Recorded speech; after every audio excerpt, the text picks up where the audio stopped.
세 번째 강의 시작하겠습니다. 이번 강의는 회계의 순환 과정에 대해서 알아보겠습니다.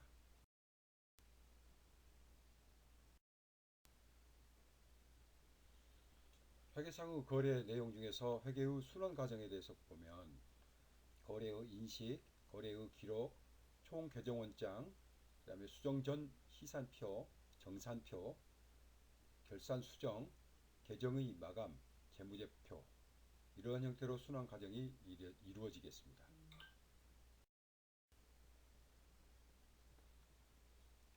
일반적인 거래란 개인과 개인 간의 매매와 계약, 약속, 주문 등이 해당되며 이는 회계상 기록의 대상이 되지 않는다.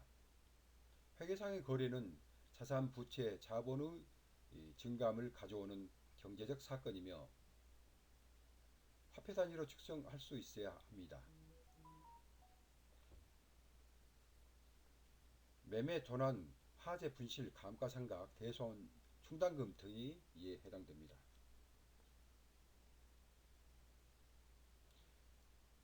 이 그림에서 보면 재산의 변화가 있고 그것을 금액으로 측정할 수 있을 때 거래라고 인정하게 됩니다.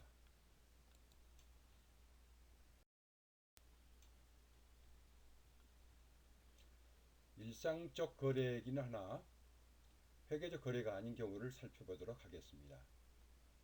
A병원은 B대학과 실습 및 장비 지원을 약속하며 MOU를 체결하였다. 양해각서를 체결했다.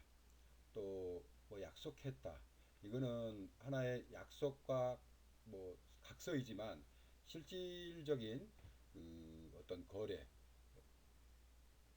현금이 오갔거나 어떤 지출이 있었거나 뭐 받았거나 이런 것은 아직은 없습니다. 그렇기 때문에 회계적 거래가 아니라고 할 수 있습니다. 두 번째, A병원은 개원하면서 의료 사고를 대비하여 시법무법인에 매월 초에 보험료를 지급하기로 약속하고 법무계약을 체결하였다.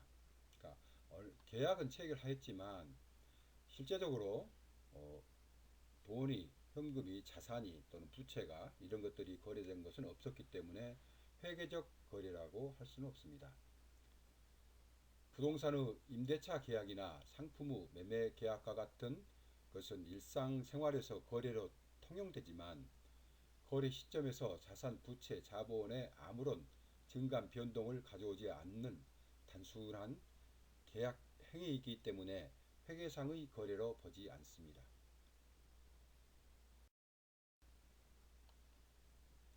일상적 거래는 아니라 회계적 거래인 경우를 살펴보겠습니다. A병원에 도둑이 들어서 현금을 도난당하는 사건이 발생했습니다. 현금을 도난당했기 때문에 자산의 감소가 발생했습니다. 일상적 거래는 이루어지지 않았지만 회계적 거래, 그러니까 현금이 감소되었기 때문에 자산 감소에 해당하는 것이기 때문에 회계상 거래라고 볼 수가 있습니다. A병원에 화재가 발생하여 물품 등이 손실되었다. 마찬가지로 화재가 발생해서 어떤 물품이 그 회사에 손실을 끼치게 되었습니다. 그래서 그것은 회계적 거래로 인정한다는 것입니다. 일상생활에서 화재나 도난은 거래라 여기지 않지만 병원은 자산의 손실을 입었을 경우 일정 규모의 자산이 감소하였기 때문에 회계적 거래로 인정합니다.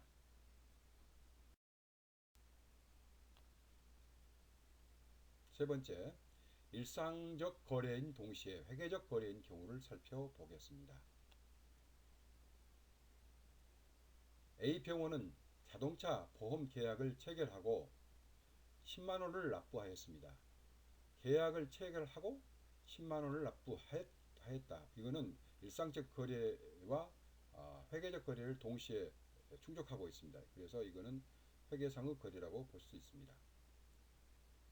A병원은 병원 주차장 부지를 매입하면서 50만 원을 지급하였다.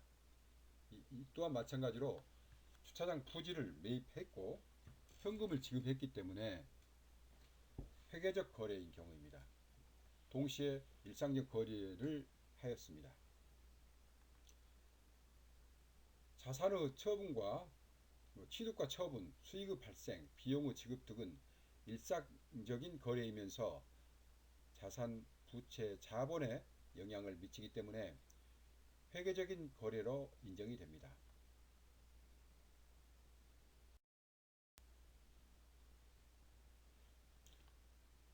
이 그림에서 보시면 왼쪽에 일상적 거래, 우리가 앞에서 단순한 계약이나 주문, 예약 이런 것을 했을 때는 회계적 거래로 인정하지 않고, 또 오른쪽 그림, 오른쪽 동그라미의 오른쪽 부분을 보시면 회계적 거래로 인정하는 것이 실질적으로 일상적 거래는 없었지만 회계적 거래로 인정하는 것들입니다.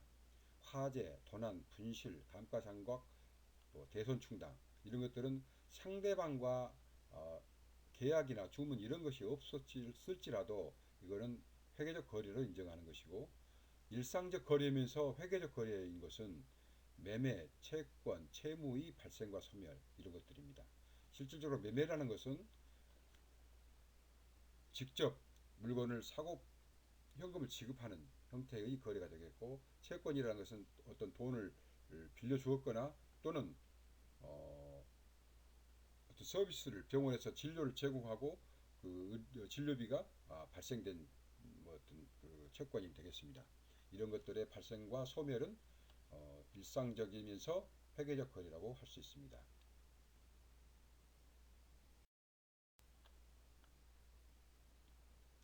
이 그림에서는 거래 판료소의 어떤 결합 관계를 나타내고 있습니다.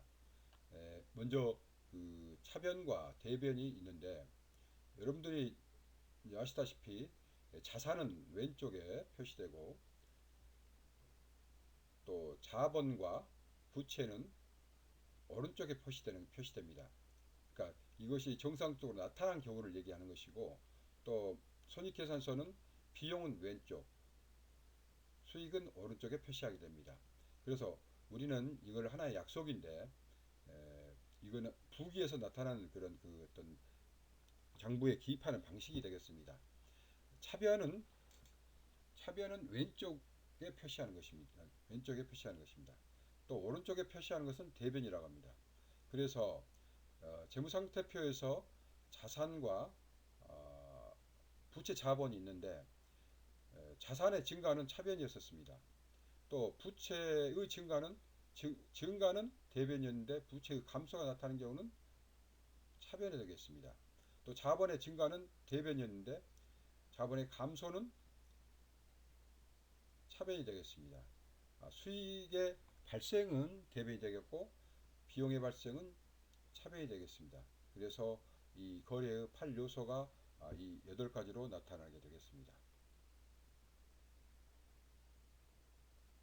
다시 한번 이 부분을 강조 말씀드리면, 대변은 자산의 감소, 부채의 증가, 자본의 증가, 수익의 발생 이 4가지가 되겠고, 차변에는 자산의 증가, 부채의 감소, 자본의 감소, 비용의 발생 이런 4가지가 되겠습니다. 그래서 이걸 합하여 거래의 8요소라고 합니다.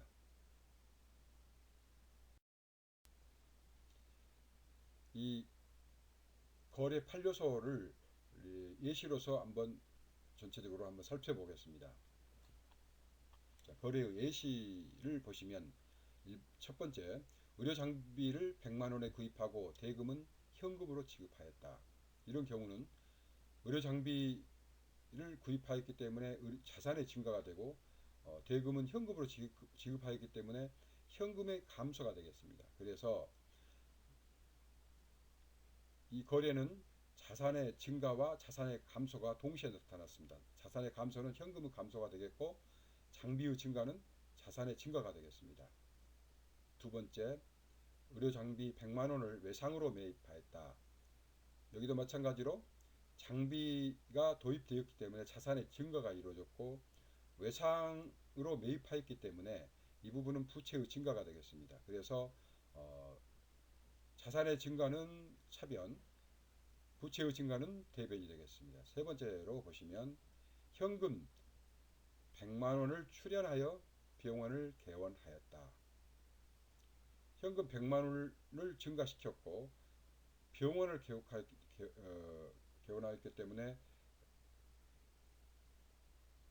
병원 개원 이거는 자산이 되겠고 현금 100만 원을 이 출연금은 뭐 자산의 증가이기도 하지만 이 부분은 자본으로 편입이 됩니다.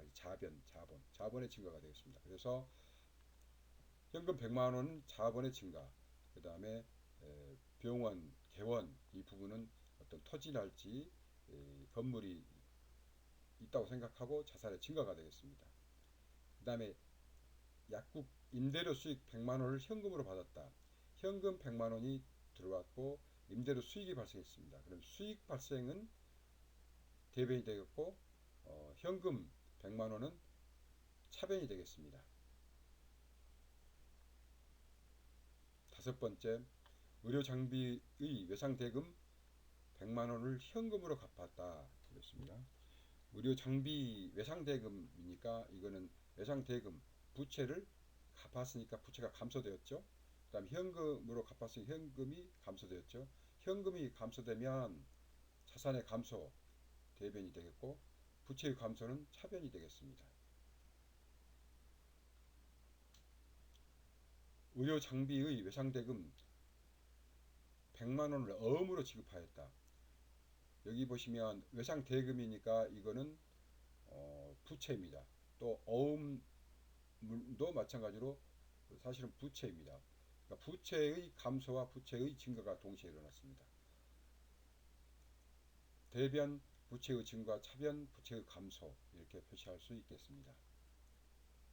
일곱 번째, 자동차 보험료 10만 원을 현금으로 납부하였다. 이 부분은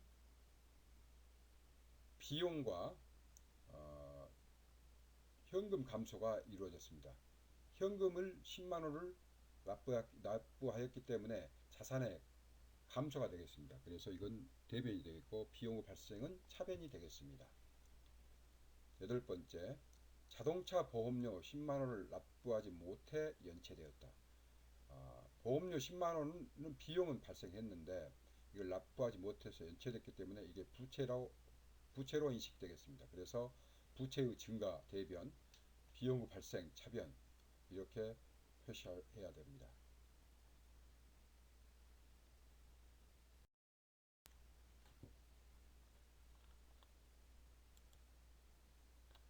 계정 과목은 대별에서 자산 계정, 부채 계정, 자본 계정, 수익 계정, 비용 계정 이 다섯으로 분류되며 각 계정에는 대략 다음과 같은 것들이 속합니다. 자산 계정에는 현금, 예금, 유가증권, 받을 어음, 외상 매출금, 상품, 예치금, 대부금, 위수금, 선급금, 비품, 보증금, 출자금, 건물, 토지, 가지기금 등이 있습니다. 여기서 현금 자산이라고 하고 예금도 자산에 속합니다. 은행에 돈을 맡겨 두었지만 실질적으로 언제든지 찾아 쓸 수 있는 그런 돈이 되겠습니다. 뭐 상품권, 유가증권 뭐 이런 것들도 자산에 속하고 받을 어음 또 받을 외상 매출금 뭐 다른 상품이란 것은 어떤 뭐 자동차 회사 같으면 자동차가 되겠습니다. 어디 돈을 예치해 둔 것들 대부금 그러니까 내가 다른 사람한테 돈을 빌려준 것 또 미수금 어떤 받아야 할 돈을 못 받고 있는 것 또는 실질적으로 선급을 했어요. 어떤 것을 미리 돈을 주었다 이 말입니다. 하지만 그것은 내가 나중에 돈을 지금 현재라도 받을 수 있는 금액이 되겠습니다. 어떤 비품 뭐 여러 가지 비품 있죠. 보증금, 출자금, 건물, 토지, 가지기금 뭐 이런 것들은 전체적으로 자산 계정이 되겠습니다.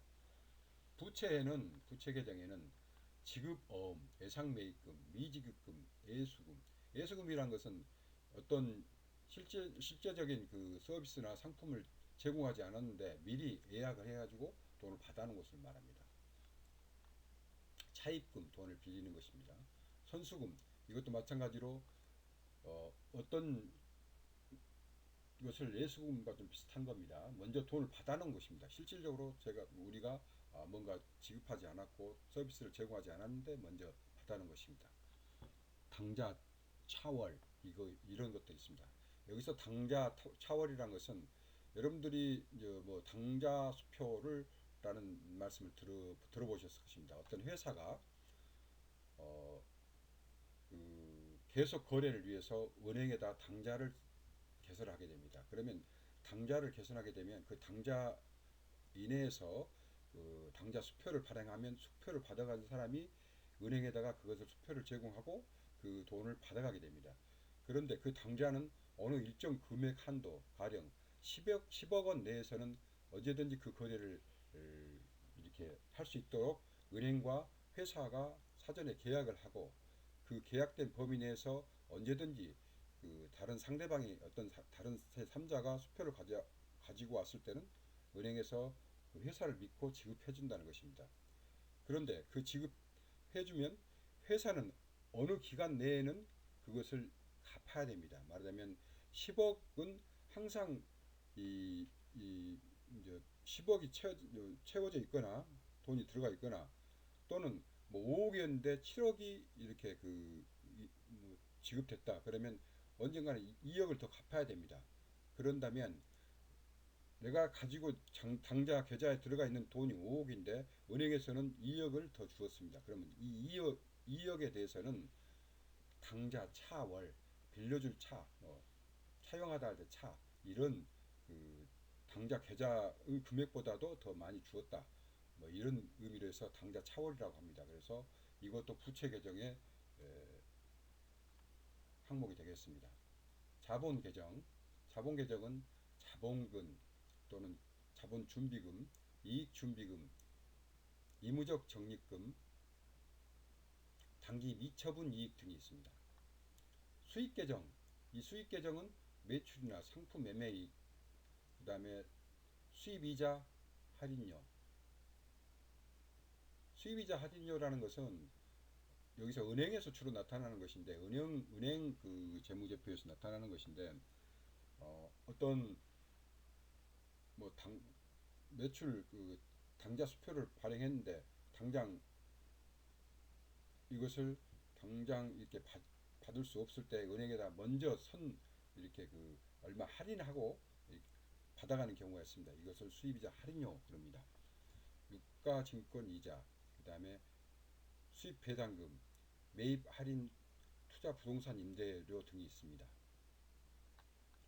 비용 계정에는 외출원가, 급료, 이 부분은 임금, 뭐 인건비 이런 것이 해당되겠고, 여비 교통비, 광고 선전비, 운반 하역비, 감가 상각비, 임차료, 지급 보험료, 지급 보관료, 수선비, 통신비, 잡비, 지급이자 할인료, 매출 할인 뭐 이런 것들이 비용 계정에 포함되겠습니다.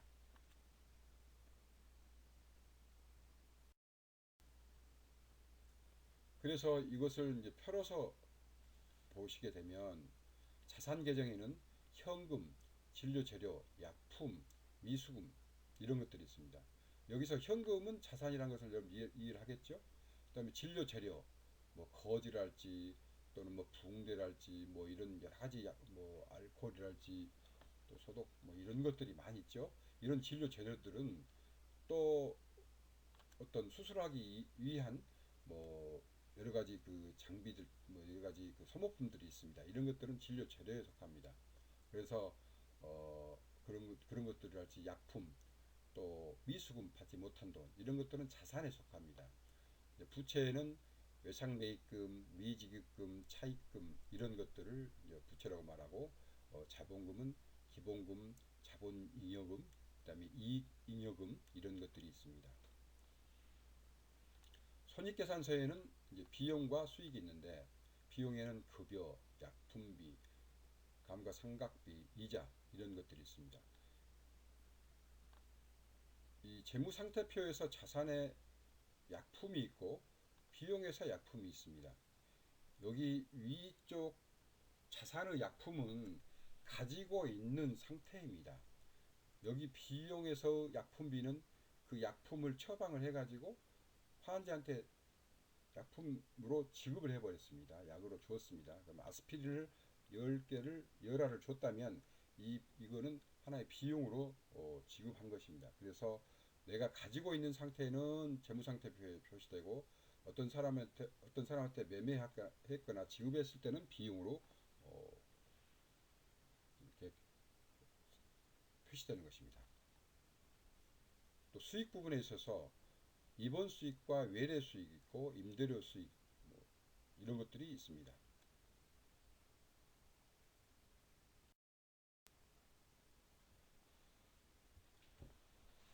계정에 기입하기 전에 각 거래마다 어떤 계정의 차변 또는 대변에 얼마의 금액을 기입할 것인지 결정하는 절차를 분계라고 합니다. 그 과정은 먼저 회계상의 거래인지를 파악해야 됩니다. 일상적 거래인 경우는 실제적인 분계가 이루어지지 않겠지만 회계상의 거래일 경우에는 이걸 분계를 하게 됩니다. 그리고 그 거래인지를 파악하고 난 다음에 이것이 자산, 부채, 자본 등 어떤 계정에 영향을 주는지 선택합니다. 그리고 그 영향을 미치는 금액을 파악하고 그 계정의 차변 또는 대변에 작성할 것인지 결정하는 절차가 필요합니다. 이것을 분계의 과정이라고 볼 수 있겠습니다.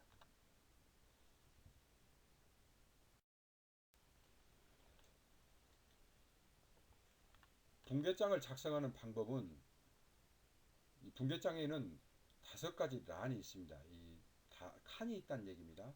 그 첫 번째 칸에는 거래가 발생한 날짜를 기입합니다.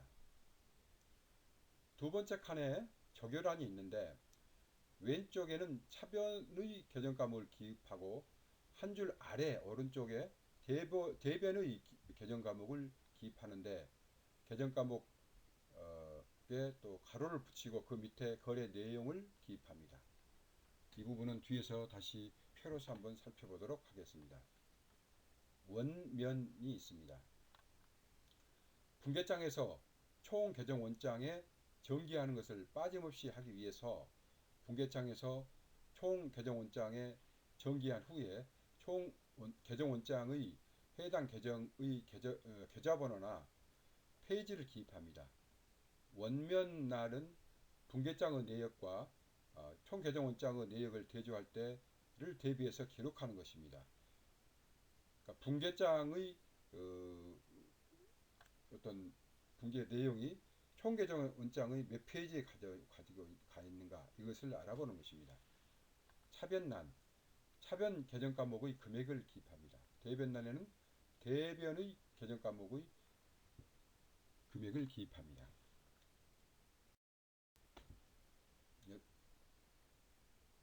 이 부분은 페이지 넘기는 착오가 좀 있었습니다. 다시 한번 계속 이렇게 이어가서 하겠습니다. 1번 난에 4월 1일 날 거래를 했고 의료장비가 100만 원의 자산의 증가가 있었고 그 다음에 현금이 100만 원의 감소가 있었습니다. 원면란에는 그 페이지들을 의료장비 총 계정 원장이 있는데 그 20페이지에 들어갔다는 얘기고 현금 총 계정 원장의 1페이지에 들어갔다는 얘기입니다. 원면의 페이지 수입니다.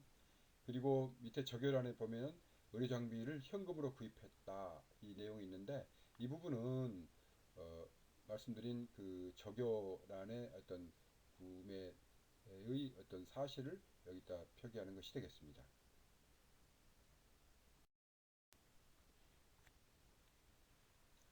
다섯 번째 원장을 살펴보도록 하겠습니다. 분계장의 기록 내역을 해당 계정에 옮겨 적는 것을 정기라고 합니다. 정기된 분계장의 내용을 계정 과목별로 정리하여 자산, 부채, 자본, 수익, 비용에 속하는 계정 내역을 모두 기록하는 장부를 원장 또는 총 계정원장이라고 합니다. 총 계정원장의 정기는 다음과 같은 절차로 이루어집니다. 먼저 분계장에 기록된 차변과 대변에 해당되는 계정을 총계정원장에서 찾습니다. 두 번째, 분계장의 차변과 대변 계정 금액을 총계정원장에 해당 계정의 차변과 대변에 옮겨 적습니다. 세 번째, 총계정원장의 적열안에 상대 계정 과목을 기입하고 거래 내역을 추적할 수 있도록 합니다. 이때 상대 계정이 둘 이상일 때에는 제좌라고 기입합니다. 이 내용을 뒤에서 살펴보도록 하겠습니다.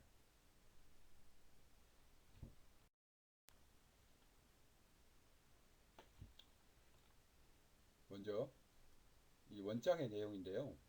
1월 1일 날 병원이 약품 10만 원을 외상으로 구입한 경우에 먼저 분계를 해보겠습니다.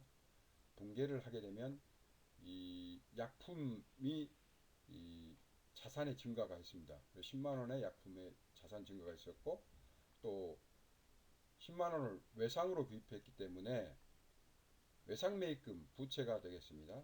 이 외상매입금 10만 원이 대변에 발생하게 됩니다. 그래서 약품이라는 그 항목, 그러니까 여기서는 약품이라는 항목이 쭉 나열되어 있는데 큰 하나의 장부가 되어 있는데 A4 장부라고 합시다. 그런데 그 부분 중에서 한 줄만 끊어왔습니다. 그래서 그렇게 표기됐기 때문에 이렇게 뭐 한 줄이라고 아닌 한 페이지라고 약품 항목이라고 생각하시면 되겠습니다. 약품 계정인데 여기서 1월 1일 날 외상매입금으로 상대 계정입니다. 약품 상대 계정입니다. 외상매입금으로 10만 원어치 구입했다. 약품을 구입했다. 그리고 또 외상매입금 장부를 보니까 1월 1일 날 약품을 외상매입금 상대 계정입니다. 10만 원어치 매입했다. 그래서 이거는 부채 계정으로 외상매입금이 되겠습니다. 여기 밑에 표는 나중에 다시 설명이 되겠습니다. 실질적으로 이제 이게 약품 의료 수익으로 이제 잡히게 되는데 수익으로 10만 원이 잡히게 되겠습니다. 이 부분은 뒤에서 한번 설명하도록 하겠습니다.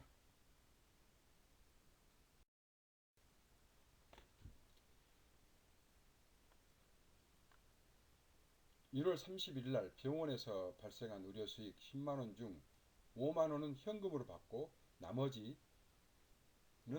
보험자에게 청구한 경우에 이것을 분계를 해보도록 하겠습니다. 일단은 의료 수익 10만 원이 발생했습니다. 이거는 의료 수익은 대변에 기록하게 되겠고, 차변에 자산이 현금 5만 원에 증가했고 또 의료 미수금이 자산에 5만 원이 증가가 됐습니다.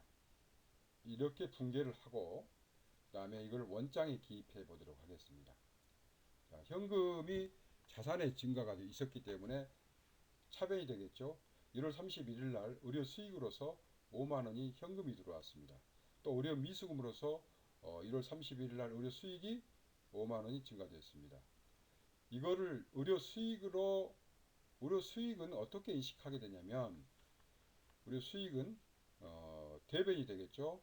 그래서 1월 31일 날 10만 원이 들어왔는데 이게 두 개 이상의 그 항목으로 잡혔다는 것입니다. 의료 수익과 의료 수익인데 현금과 의료 미수금 두 가지로 잡혔기 때문에 여기에서 표기는 제자라고 표기를 하게 되겠습니다.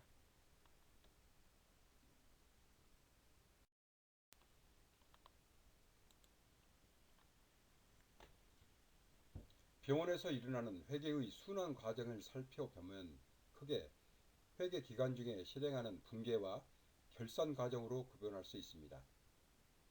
회계년도 동안에 거래가 발생하면 이를 분계해서 총계정원장에 작성해 놨다가 회계년도 말이 되면 회계 정보를 최종적으로 정리해서 재무상태표와 손익계산서를 만들어야 하는데 이 과정을 결산이라고 합니다. 결산은 아래 그림과 같이 이루어집니다.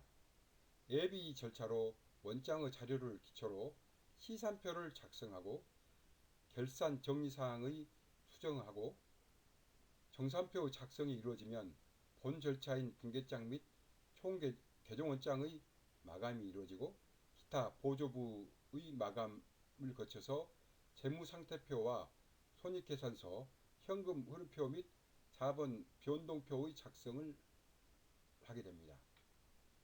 이 그림으로 보시면 회계상 거래가 이루어지고 그 회계 중에 분계 및 정기를 하게 되고 결산 과정으로서 시산표를 작성하고 그 시산표가 이제 그 내용을 결산 수정이라고 있습니다. 뒤에서 다시 말씀이 이루어지겠지만 결산 수정이 이루어지고 다시 수정 후의 시산표를 만들고 재무제표를 작성하고 장부를 전체적으로 마감하는 절차가 되겠습니다. 오늘은 결산의 그 절차에 대해서 말씀을 드리는 걸로 이 수업을 마치겠습니다. 오늘 여기까지 하겠고요. 다음 주에는 결산의 전체적인 그 내용에 대해서 한번 살펴보도록 하겠습니다. 여러분 건강 조심하시고 다음 주에 뵙도록 하겠습니다.